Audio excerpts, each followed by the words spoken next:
La saga Evil Dead a connu pas mal de tumultes au cours de sa création. Après une première trilogie datant des années 80 et un reboot en 2013, mis à part la série Ash vs Evil Dead, plus aucun film dans l'univers de la saga n'avait été envisagé depuis. Et c'est justement aujourd'hui, soit à peu près 10 ans après le précédent reboot, que cette saga fait de nouveau son retour sur grand écran avec Evil Dead Rise, le premier gros film de Lee Cronin. Un film sanglant, sans aucun tabou, ni même aucune limite, et qui espère se montrer digne des fans de la saga créé par Sam Raimi. Alors pari réussi ou bien énième reboot inutile de la part d'Hollywood? Eh bien ça, c'est ce que je vous propose de découvrir aujourd'hui ensemble dans cette critique.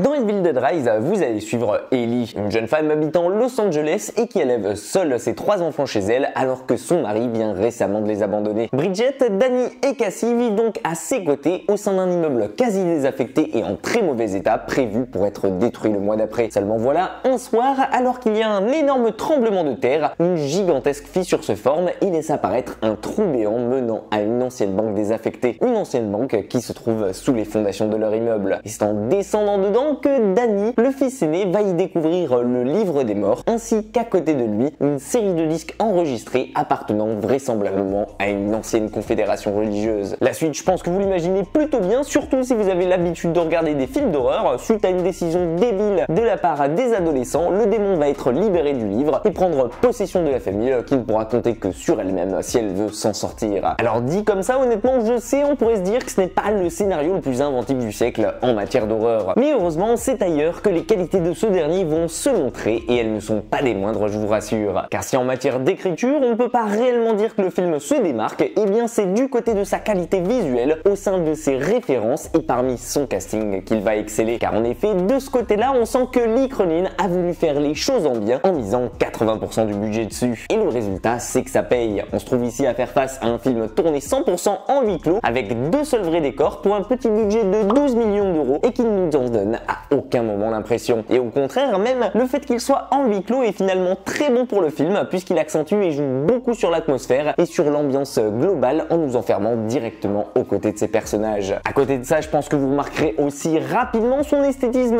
visuel assez particulier et surtout ses plans léchés, mixés à des idées ingénieuses de mise en scène et qui vous rappelleront certainement de très grands classiques de l'horreur. Ce qui font en somme assez vite oublier que le film a coûté seulement la moitié du premier Conjuring. Mention spéciale d'ailleurs aux références faites au premier Evil Dead ou encore à celle de Shining et à son passage traumatisant dans l'ascenseur qui est repris et sublimé ici et qui devrait faire plaisir aux connaisseurs. Mais surtout, si le film fait une forte impression ici, il faut se l'avouer, hormis pour ses qualités visuelles et pour ses références, c'est avant tout grâce à son actrice principale, Alyssa Sutherland, que les fans reconnaîtront sûrement puisqu'elle était déjà présente dans la série Viking ou encore dans le film Le Diable s'habille en Prada et qui est tout simplement bluffante ici dans le rôle de la mère possédée et qui vole la vedette à chaque fois qu'elle apparaît à l'écran. Pour tout vous dire, à chaque fois qu'on la voyait à l'écran, on était comme hypnotisé par sa présence et par son visage qui est ultra expressif, mais surtout par sa capacité à changer en une fraction de seconde et dans la même scène de personnage, juste comme ça en un claquement de doigts, un peu comme le faisait James McAvoy dans le film Split avec ses 27 personnalités. Une prestation énorme et qui reste gravée en tête même une semaine après l'avoir vue. Mais bien évidemment que les fans purs et durs d'Evil Dead se rassurent ici, oui, bien évidemment, le film est gore à souhait aussi, et de ce côté-là, je pense que vous allez difficilement pouvoir faire la fine bouche, tant le film en abuse parfois même un peu trop d'ailleurs. À un tel point que moi-même je me suis demandé si le film était pas en train d'exploser un nouveau Guinness pour le record du plus grand nombre d'hémoglobines et de démembrements à l'écran, tant on sent qu'il y a une bonne partie du budget qui est partie là-dedans. Bon, par contre, seul point négatif de ce côté-là, c'est que ça rend le film un peu cheesy par moment, et même insupportable à regarder, même pour moi qui en ai l'habitude. Alors j'imagine même pas pour les novices. Mais bon, le plus important avec cet Evil Dead Rise, c'est qu'on sent au final que le réal lui-même s'est donné à fond et s'est fait plaisir avec cette saga. Lui qui nous gratifie d'ailleurs